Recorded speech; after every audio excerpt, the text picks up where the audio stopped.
Hi guys, and welcome to my first YouTube video. My first video is going to be an Amberlyn Reid reacts. She's actually inspired me to do my own 100 days because I'm also on a weight loss journey. I've lost around 100 pounds so far. If another video is wanted regarding that story, I'll be more than happy to do that. But for now, I want to react to Amberlyn's videos, Curvy Calories Day, episode 3. And I hope she's doing well. So let's go. Operation Curvy Calories. I've sped it up quite a bit.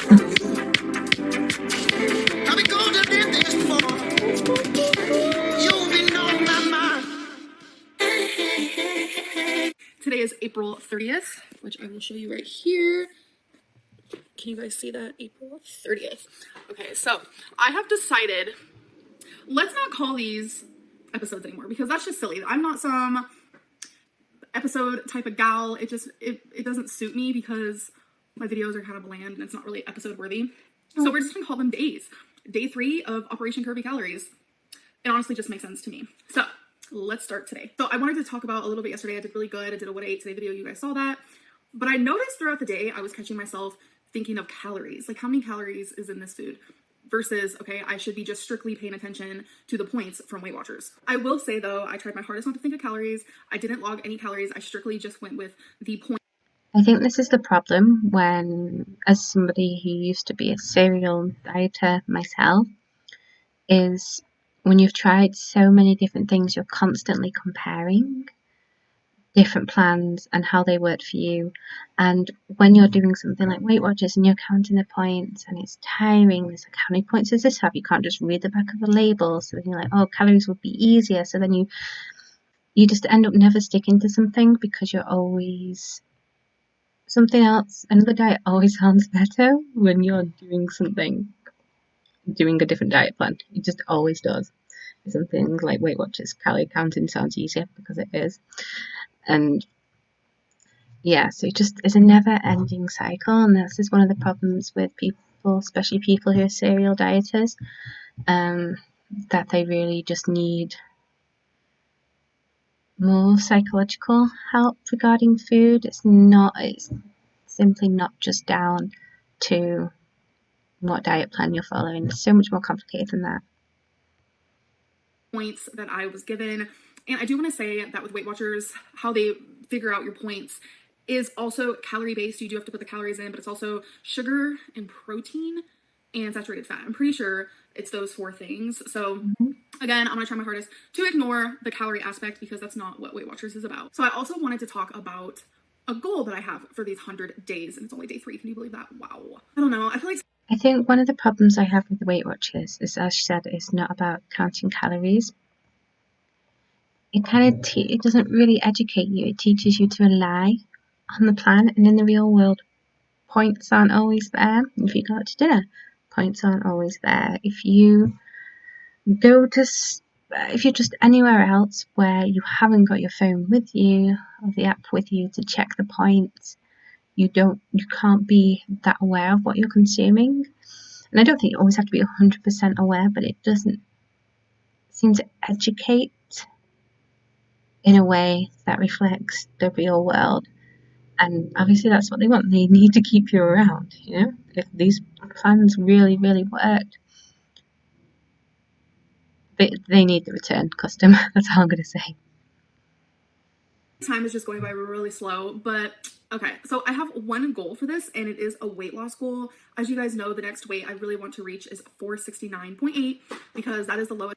So that's about 30 pounds, I think, from where she is, which is a completely doable goal. And I think that might be good for her, to have something really achievable. That means when she gets to that weight, that she might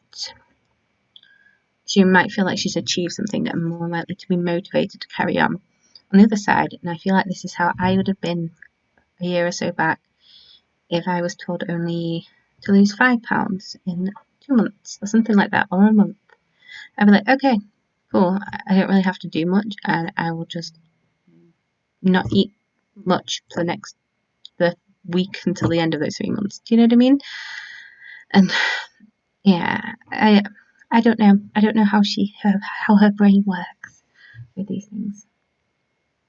I remember being since living in Kentucky, or just the lowest I remember being within the last like 4 years, maybe 5. So that number is pivotal for me. I would love to reach that during this Operation Curvy Calories. So I do want to put my weigh in for today right here.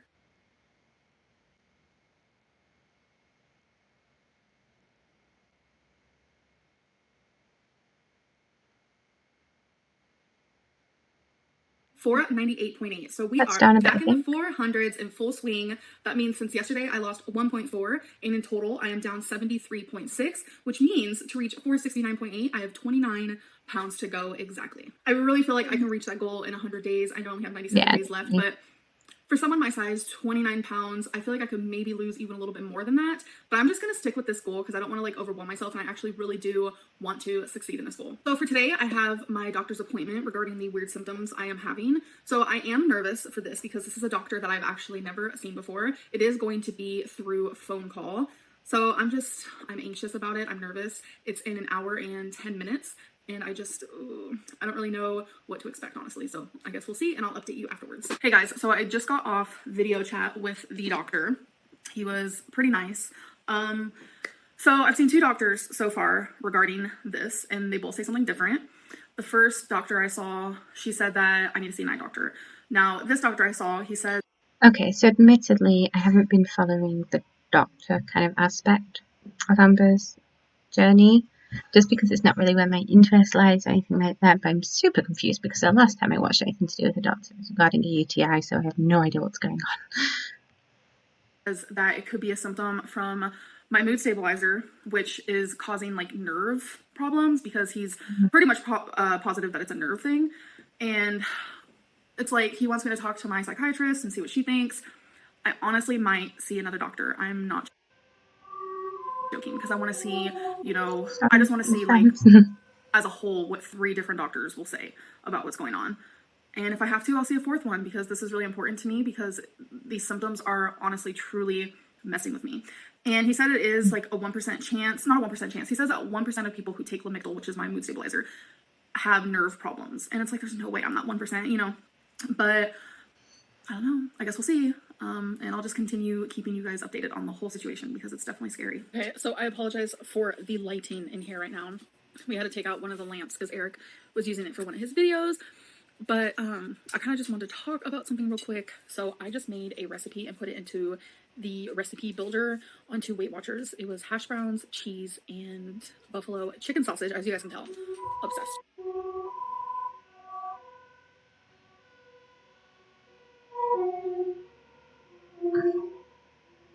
Sorry about that.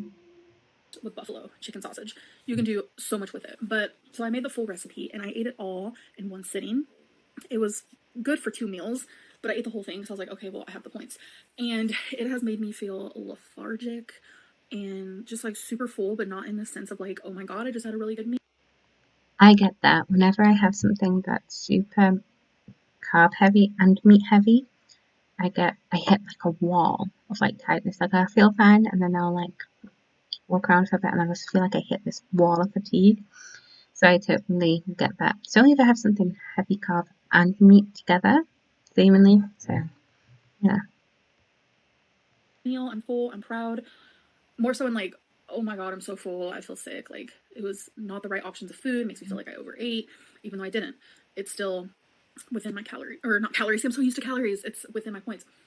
But the reason why I'm sharing this is because I want to focus more on eating smaller quantities that don't make me feel like this, and choosing foods that do not make me feel like this, because I don't like the feeling. It was really tasty. It was really freaking good. And I think that's the reason why I had both servings at once. What I was doing was I was supposed to be making it for the meal now and then a meal later tonight. But I had it all in one sitting because it was so good. And I was just like over hungry, which I want to stop also making myself be overly hungry. That's why I need to work on eating more in the day, like more times in the day. That's something I'm trying to keep in mind for my next grocery haul. I have a grocery list that's super long because I want to get foods that I can also like eat small quantities of throughout the day, if that makes sense, instead of just like full-fledged meals, because I feel so much better when I don't get full at the end of the meal. More so just like satisfied. I think the problem. Sorry, there's a ambulance going past again.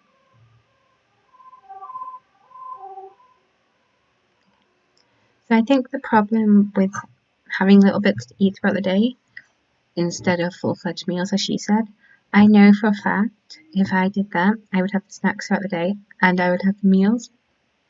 So if you're just somebody who knows that you're just a grazer, that's fine. But if you're someone who enjoys full meals, grazing little snacks throughout the day probably aren't the best. Unless it's something just like fruit or veggies or something really small.